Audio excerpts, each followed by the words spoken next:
Be like, what happened? I was at the top, and now all these people passing me up. It's because, yo, what's goody, Latrell in a hoodie, and welcome to another episode of the Brother Next Door podcast, where we talk about finance, personal development, and skills to get you further in life to actual steps and my own personal experiences. In this episode, we're talking about having an exit strategy. It's very, very important that not only we know why we're getting into something, but it's also important to know why we are getting out of something, right? And so throughout this podcast, I've talked about getting started with things. I've also talked about going through the process, how to conduct yourself while you're going through whatever you're going through. But now we're going to talk about exiting because it's important that we talk about what to do when you're getting ready to exit or if you're scared to exit. And so let's get right into it. Understand when it comes to running, I always have a strategy, right? So for the 5K that I ran a couple weeks back, my strategy was run at 80% because I knew the adrenaline was going to be going. And then at the very end, as soon as I saw that finish line, give it everything I had. Every last ounce, whatever whatever little bit I had left, just give it all, right? And so that's exactly what I did. Now, I should have looked at the map first and realized that there was a tall bridge, but to each his own. It's something that I learned, and it's something I'm going to do moving forward is look at the map, look at the entire circuit, figure out, okay, where do I need to slow down? Where do I need to speed up? Where's the largest uphill? Where's the downhill? All these different things. And so that's what I'm going to focus on for next time. But the point being is the exit plan for that race, the plan of getting out of that race, the plan for finishing that race was at the very end. As soon as I saw that finish line, I was going to give it everything I had. And so it's important that we take that and apply it into every aspect of our life, whether it's work, whether it's going to college, whether it's a job, whatever it may be. You need to have a plan for, okay, how am I going to get the job? How am I going to keep the job? And what's the end goal with this job?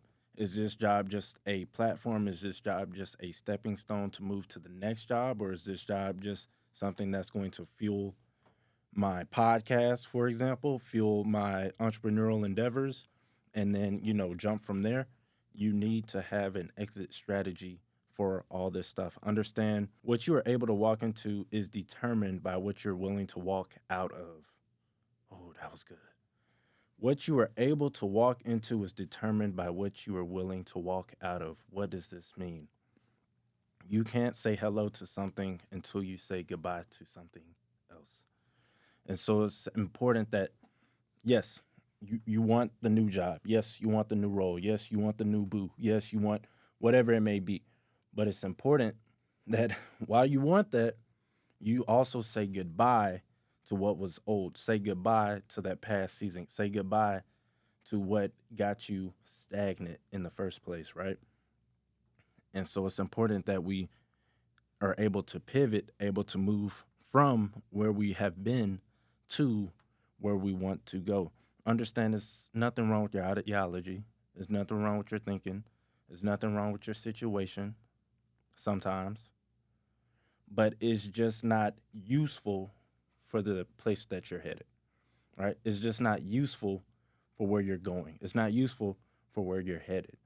And so it's important that we don't get so stagnant, get so stuck in being comfortable, because that's what society does. Society allows us to be comfortable, get the job, work, retire, right? People are tired of that, right? People are tired of being tired. And so you'll find that everybody's talking about the same stuff, everybody's complaining about the same thing. And then once you come out and say, I want something different from my life, they'll cheer you on. They will definitely cheer you on. Yeah, go for it. You should do it. I believe in you. I got faith in you. I trust, all these different things. But then once you start getting better, once you start improving, once you start getting ahead of where they are, then that's where the issues come. Then they don't start hitting you up as much. Then they start, side eyeing you. Then all these different things start coming up because you're doing better, right? People want you to do good. People want you to be great, but they don't want you to be better than where they are because that reminds them that they're not doing everything they can to be the best that they can possibly be, right?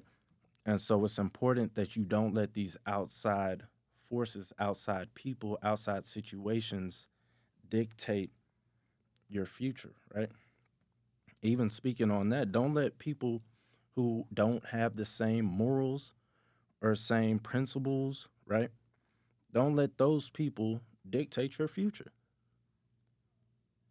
Love my parents to death, right?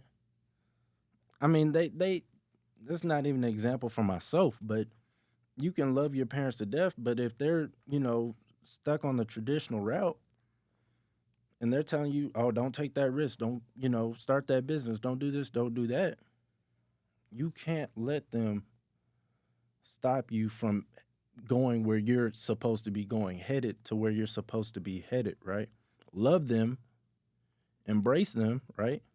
But if that's not where you see your life headed, right? If that's not your gift, if you're called to do more, then make sure you're doing more, right?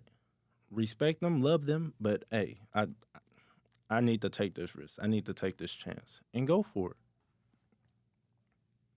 When it comes to your finances, what does your exit strategy look like for every dollar in your bank account? What are you telling every last dollar to do?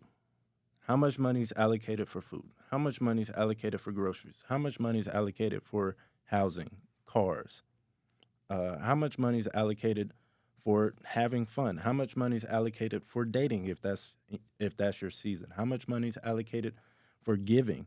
How much money is allocated for saving?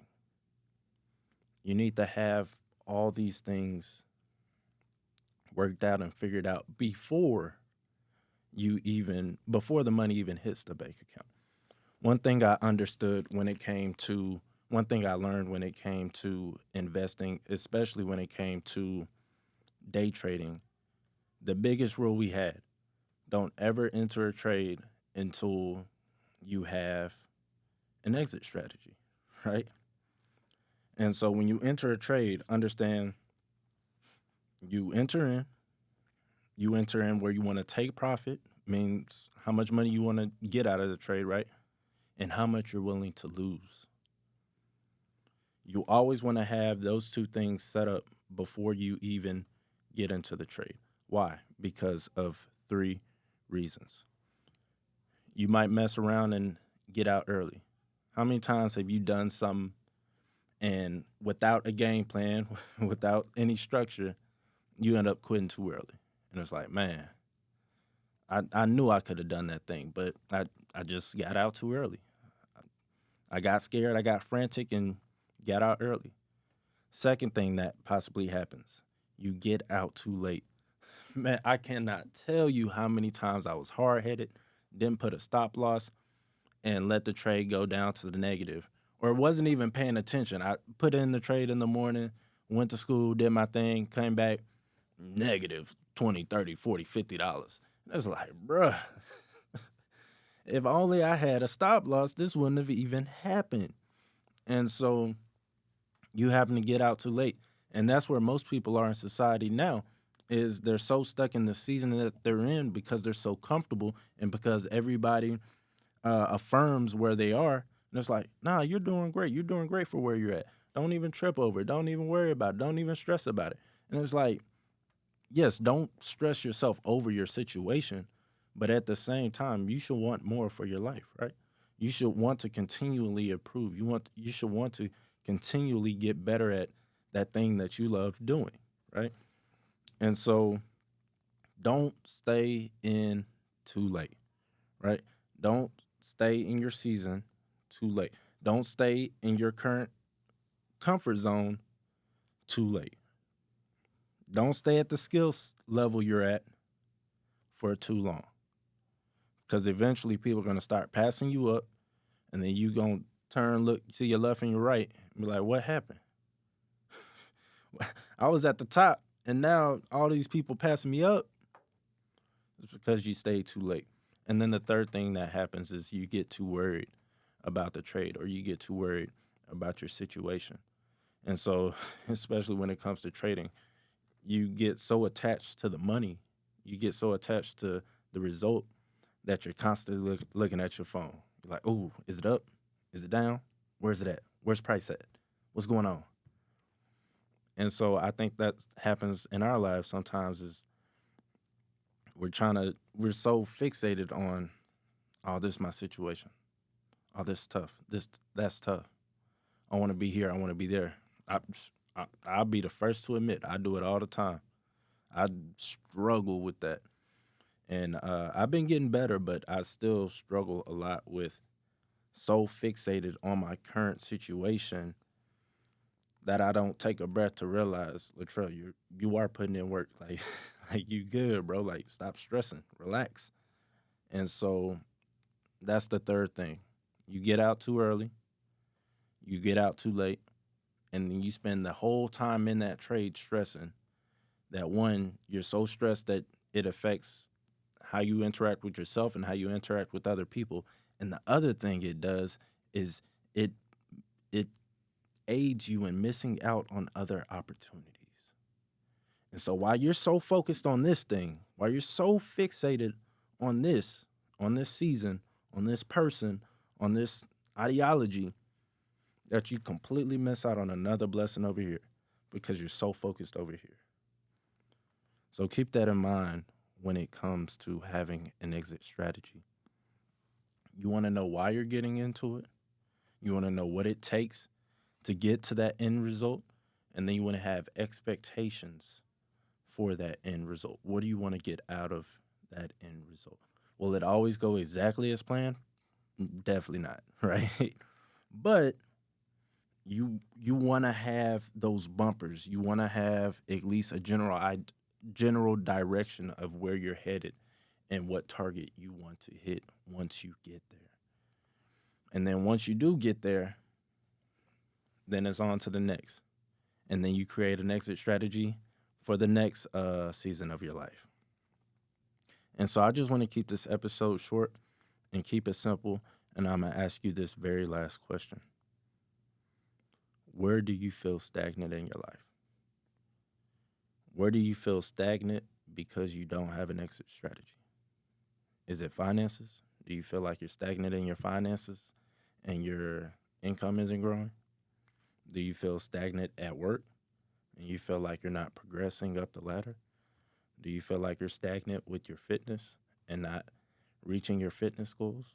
Or say you have reached your fitness goals, but you're stagnant there. I've been there. I've been there. I got the body that I want, and I was like, oh, shoot, I'm chilling now, right? I'm chilling. I'm good. Great.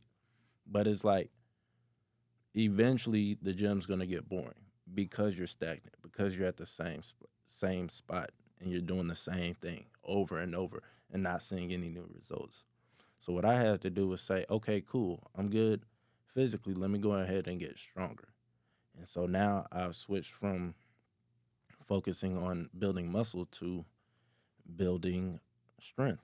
And with that will come even more muscle, which is cool. But my main focus now is strength. And that keeps me going. And that keeps me in the gym. And that keeps me motivated to show up week in and week out to see those numbers continually improving. So this is something I want all of you guys to do because it applies to everybody. This episode applies to everybody.